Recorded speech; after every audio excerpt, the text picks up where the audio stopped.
à tous et bienvenue dans le show Tio pour cette émission du mois d'avril qui se déroule sur les bords de la mer Méditerranée. Et sans plus attendre, le sommaire de notre journal. Regardez. La crise que traverse actuellement Facebook avec Cambridge Analytica va vous faire ouvrir les yeux sur ce que vous mettez sur les réseaux sociaux. Le reportage portera sur les différents styles de danse que pratiquent les jeunes. Nous serons en compagnie de 3 danseurs de haut niveau qui vont nous faire part de leur expérience. Le duo français de patinage artistique a encore brillé. Un retour en images sur leur 3e couronne mondiale. Pour qu'apprendre vos leçons soit moins ennuyeux, il n'y a rien de mieux que les apprendre en rappant. Voici un extrait de ce que propose une application. Entre deux corps ou objets qui s'exercent l'un sur l'autre, mais ils ne se déplacent pas les uns vers les autres comme des aimants. Facebook est dans la tourmente depuis plusieurs semaines. Pourquoi ? Parce qu'on reproche au réseau social de ne pas protéger suffisamment les données de ses utilisateurs.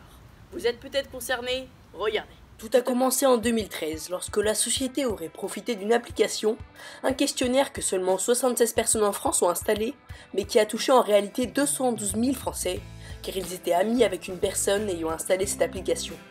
Aujourd'hui, le réseau social affirme que Cambridge Analytica n'a pas effacé toutes les données et que la firme a pu avoir accès au total aux données personnelles de 87 millions d'utilisateurs, dont 3 millions d'Européens sans leur consentement.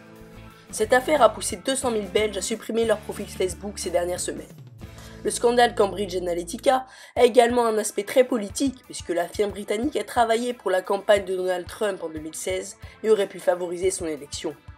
Récemment, le réseau a annoncé des mesures pour aider ses utilisateurs à mieux comprendre ces outils en rendant plus accessibles des paramètres liés à la vie privée et à la sécurité.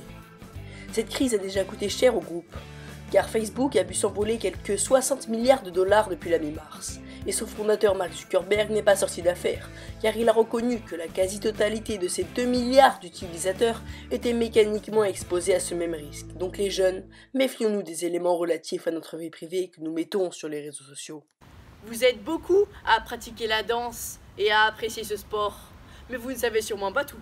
J'ai interviewé 3 jeunes danseurs talentueux qui vous expliqueront tout ce qu'il y a à savoir dans ce reportage. Regardez. Aujourd'hui, beaucoup de jeunes, filles et garçons, pratiquent des styles de danse différents. Pour la majorité, ce sont des filles qui pratiquent ce sport. Mais au fil des années, les garçons prennent de plus en plus leur place dans cette activité, qui est un art à part entière. Place à 2 jeunes danseurs passionnés que j'ai rencontrés.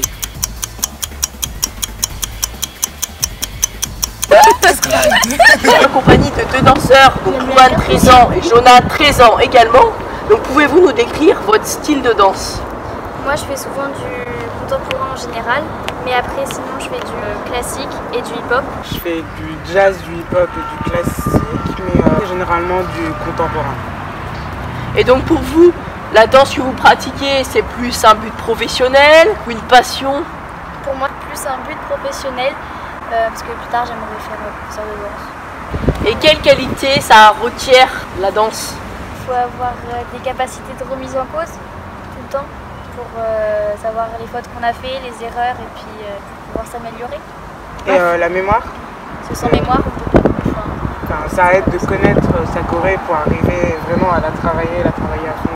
À présent, attardons-nous sur le hip-hop qui a trouvé ses racines au début des années 70 dans les rues de New York. L'idée consiste à canaliser la violence urbaine de certains quartiers pour commencer à l'amener vers la compétition artistique. Le mouvement voulait inciter les jeunes à se défier dans la musique et la danse, plutôt que dans les combats de rue. Le hip-hop devient alors un véritable phénomène mondial de société. Depuis, le hip-hop a dépassé les frontières des banlieues et s'est imposé comme un mouvement artistique majeur. Un jeune breakdancer de haut niveau va vous en apprendre davantage. Donc je suis en compagnie d'Amaury Grégoire qui fait du breakdance. Donc est-ce que tu peux nous expliquer qu'est-ce que c'est le hip-hop ? En fait, dans le hip-hop, il y a plusieurs styles. Donc il va y avoir dans les principaux les plus connus, il y a le locking.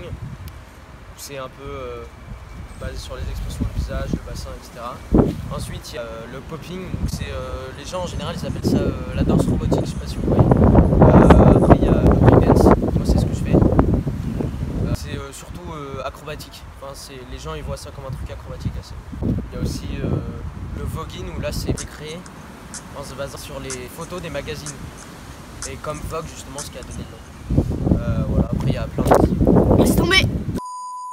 Et donc comment t'as découvert le breakdance ? Je l'ai découvert très petit, c'était un centre de loisirs. J'avais un ami comme ça qui en faisait. Du coup, il m'avait appris des tout petits trucs, j'avais kiffé et voilà. T'en fais combien d'heures par semaine? Ça peut aller jusqu'à 10 heures, voire plus, si tu t'entraînes vraiment tous les soirs pendant longtemps. Après maintenant j'ai plus trop de temps avec les cours, etc. Et donc qu'est-ce que ça t'apporte? Quels sont les avantages de faire du breakdance? Bah moi, personnellement, c'est vraiment de la passion. Ça met un peu des tripes quand je danse. Je sais pas trop comment expliquer ça. Juste, c'est un moyen d'évasion, quoi.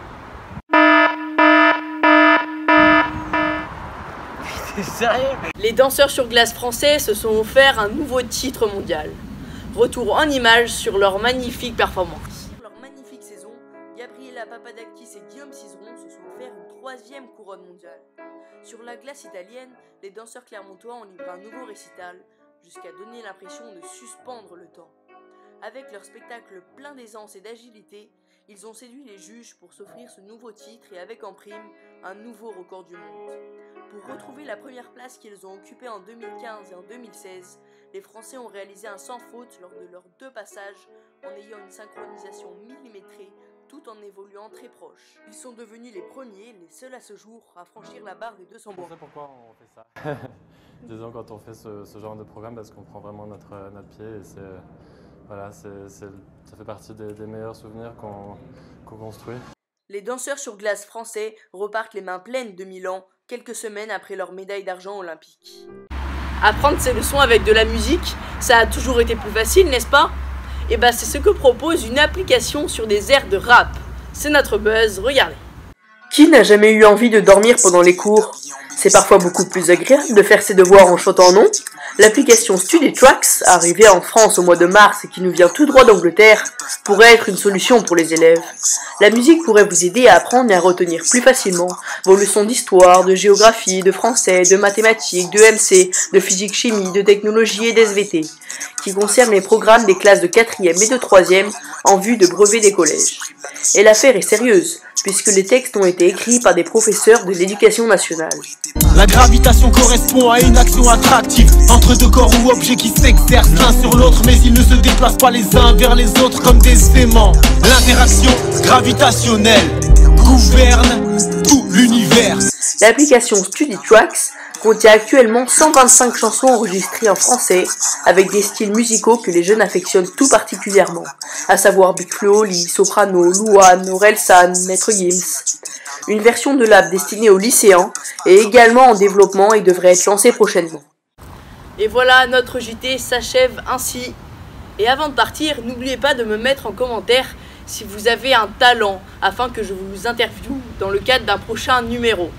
Si ce n'est pas encore fait, vous pouvez vous abonner en cliquant juste ici et juste là pour regarder ma précédente émission. Et n'oubliez pas, le Chotien revient... Putain. Et n'oubliez pas, le Chotien revient le mois prochain.